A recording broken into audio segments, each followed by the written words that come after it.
Today on Animal Fact Files, we're talking about aphids. There are currently more than 4,500 living, classified species of aphids. In terms of their relationship to humans, aphids are considered pests.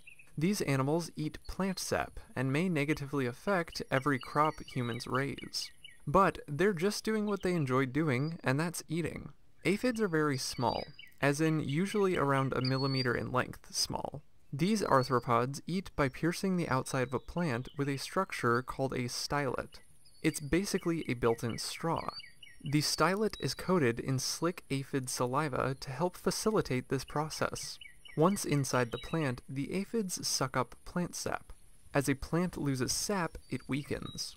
This is why aphids are viewed in such a negative light and are considered the greatest competitors to human agriculture. There's a lot more to aphids than their sap sucking, though. Throughout the eating process, aphids produce a substance called honeydew. Honeydew is released through a cotta at the end of their abdomens. This may be rounded and knobbed to long and finger-like depending on the species.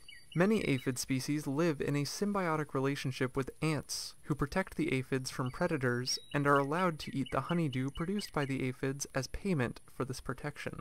Predators to aphids include ladybugs, flower bugs, parasitic wasps, and more. These distinct arthropods also have a unique feature in the form of paired pores that can release an alarm pheromone to warn nearby family members of danger. Technically, these family members are very closely related indeed, but we'll be coming back to this in just a bit.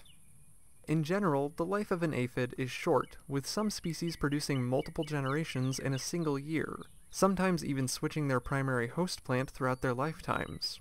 Some aphid species will stick to one plant type for one season, and then switch to another plant type for another season.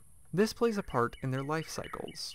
Probably one of the most complex aspects of aphids is their unique life cycle.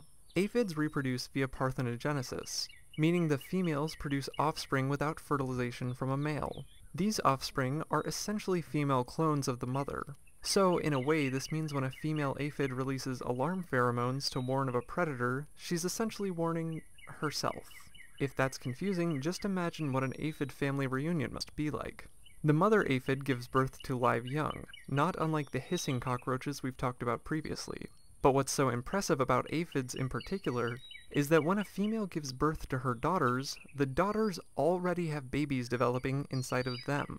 That means when an aphid gives birth to her daughters, she's essentially also giving birth to her granddaughters. Not all aphids do this, and sometimes things change based on the season.